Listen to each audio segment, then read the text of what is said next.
Yes okay. ఇక BJP నాయకులు దిలీప్ ఆచార్య గారితో మాట్లాడదాం. సో దిలీప్ ఆచార్య గారు, ఏ పార్టీ అయినా సరే బీసీల దగ్గరకు వచ్చేసరికి డ్రామాలు, వాళ్ళని ఓటు బ్యాంక్ రాజకీయాలుగా చూడటమే తప్పించి వాళ్ళ కోసం చేసిందైతే ఏమీ లేదు. ఆర్థిక పరంగానూ వాళ్ళకి వెన్నుదన్నుగా నిలిచేటువంటి పార్టీ లేదు. అలాగే రాజకీయ రంగంలో అయితే వాళ్ళకి ఇంకా అధ్వానంగా ఉంది మా పరిస్థితి అని చెప్తూ ఉన్నారు. ఇప్పుడు మరి బీజేపీ బీసీ అభ్యర్థిగా, ఉపరాష్ట్రపతి అభ్యర్థిగా ఒక బీసీని ఎంచుకున్నప్పటికీ ఇది కూడా ఒక పొలిటికల్ స్ట్రాటజీ, ఒక ఓటు బ్యాంక్ రాజకీయంగానే చూస్తున్నారు తప్ప మీరు నిజంగా చిత్తశుద్ధితో బీసీలకు ఏదో చేద్దాం అనేటువంటి ఆలోచనతో కాదు అనేది వాళ్ళ ఆరోపణ. నమస్కారం అండి, అందరికీ నమస్కారం. రాజ్ న్యూస్ ప్రేక్షకులకు కూడా నమస్కారం.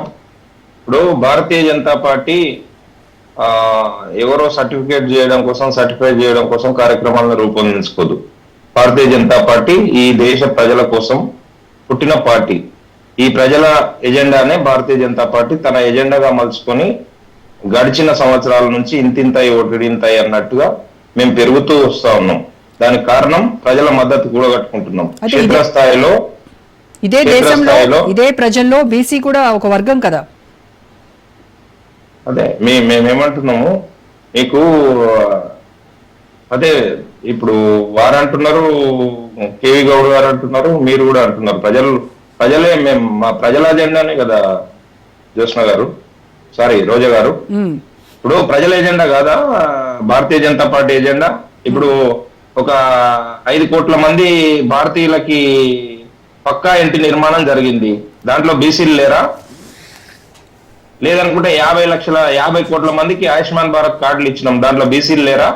ఇంటింటికి నల్లా ఇచ్చినాం, బీసీలు లేరా? ఇంటింటికి మరుగుదొడ్డి ఇచ్చినాం, బీసీలు లేరా?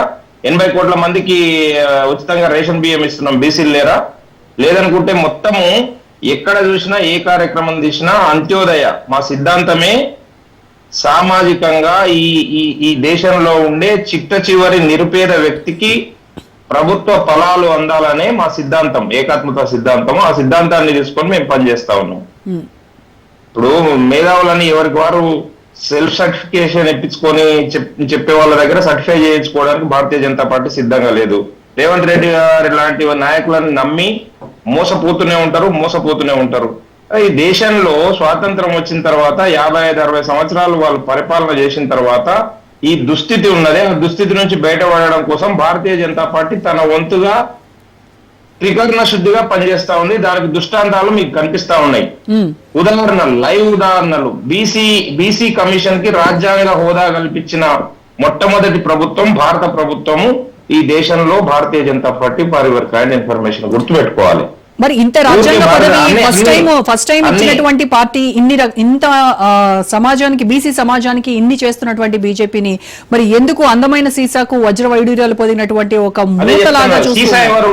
నేను వారు చెప్పిన అంశము నాకు అర్థం కాలేదు. వారు ఏ కాంటెక్స్ట్ లో చెప్పిండ్రో. సీసా, అందమైన సీసా అంటే ఎవరు?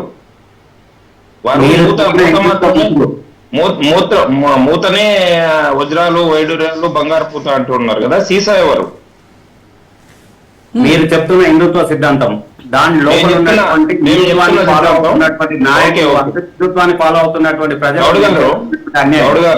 గౌడ్ గారు, ఆ అందమైన సీసా, అదే ఓ పెద్ద సీసా అంటున్నారు కదా, దాని ఫలాలు హిందుత్వం అని చెప్తా ఉన్నారు కదా.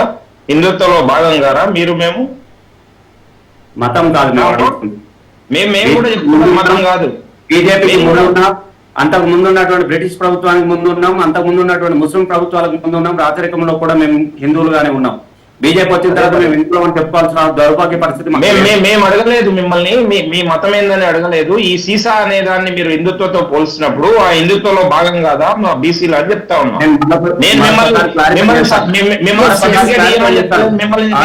సర్టిఫై చేసుకోవాలని చెప్తలేను. హిందువా అని చెప్పి చెప్పలేదు నేను గౌడ్ గారు. నేను మీరు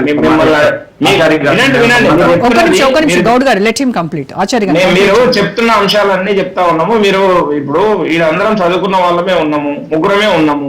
ఎవరి అభిప్రాయం వారు స్వేచ్ఛగా వెలిపించుకునే అవకాశం మన పూజ గారు కల్పించారు రాజ్ న్యూస్ వేదిక ద్వారా. కనుక అన్ని విషయాలు చెప్పుకుందాం, ఏం తొందర లేదు దీంట్లో, ఇంకా గంట సమయం ఉంది. ఇప్పుడు నేనేమంటున్నానంటే, మీరు ఏదైతే చెప్తున్న అంశము సీసా అని చెప్తా ఉన్నారో, ఆ సీసా మొత్తం ఈ ఫలాలన్నీ అందిపుచ్చుకుంటది, ఖాళీ మూత మాత్రమే అందమైన వజ్రాలు వైడూర్యాలు బంగారు పూతలు ఊసిండ్రు అని చెప్తా ఉన్నారు కదా. మరి సీసా అనేది హిందుత్వం అని చెప్తే హిందుత్వంలో భాగం కాదా ఈ సమాజము? లేదనుకుంటే ఈ దేశం భాగం కాదా? ఈ దేశంలో ఉండే సబ్బండ వర్గాలు భాగం కాదా సీసాలో? ఓన్లీ ఆ సీసాలో అందరిని వదిలేసి పక్కన వదిలేసి సీసా ఏం చేసుకుంటది? నెత్తిన కొట్టుకుంటుందా సీసా? కనుక మేము ఏమంటున్నాం అంటే సీసా అయినా మూత అయినా అన్ని సకలం కావాల్సిందే, అన్నింటిపైన దృష్టి పెట్టాల్సిందే అని చెప్పి సబ్కా సాత్ సబ్కా వికాస్ అనే నినాదమే అందుకనే తీసుకొని వచ్చినాము. హిందువులకి నినాదం కాదు ఇది. సబ్కా సాత్ సబ్కా వికాస్ సబ్కా విశ్వాస్ సబ్కా ప్రయాస్, అందరు కష్టపడాలని కూడా చెప్తా ఉన్నాం. ఎవరు కష్టపడకుండా ఎవరి భాగస్వామ్యం లేకుండా మేము ఏదో చేస్తాము, మేము రాజులము, మేము ఇస్తున్నాము, మీరు తీసుకోండి మాకు ఓట్లు వేయండి అని చెప్తలేము. ఇది అందరు మన భాగస్వామ్యం. ఈ దేశము రోజా గారు, ఈ దేశం మనందరి భాగస్వామ్యంతో 2047 వరకు వికసిత భారత్ లక్ష్యంగా పనిచేస్తున్న పార్టీ ప్రభుత్వము. కనుక మీరు శశబిషలు మానండి. ఇప్పటికీ ఇంకా ఊకదంపుడు మీడియేషన్స్ పెట్టి రాజకీయంగా పబ్బం గడుపుకోవడం కోసమో లేదనుకుంటే ఇంకోటో ప్రయత్నం చేస్తే దానివల్ల ఉపయోగం లేదు. ఇప్పుడు దేశంలో ఒక నిమిషం దిలీపాచార్య గారు, నా ప్రశ్న ఏంటంటే ఉపరాష్ట్రపతిగా మీరు బీసీ అభ్యర్థిని నిలబెట్టినప్పటికీ కూడాను ఎందుకు బీసీ సమాజం మీ వైపు నమ్మకంగా చూడట్లేదు? ఎవరంటున్నారు చూడలేదని? ఎవరంటున్నారు? ఇప్పుడు బీసీ నాయకులదే కదా చెప్పింది. కృష్ణ గారు ఓడిపోతున్నారు చెప్పండి మేడం. అంటే ఓట్లేసి గెలిపించే వాళ్ళు బీసీలు లేరా? రాధాకృష్ణ గారు ఇప్పుడు గౌడ్ గారు ఒక్కరే ఉన్నారు బీసీలు, మేమంతా బీసీలు కాదు, గెలుస్తలేరు. రాధాకృష్ణ గారు ఓడిపోతున్నారని మీకు ఏమన్నా అభిమానాలు ఉన్నాయా?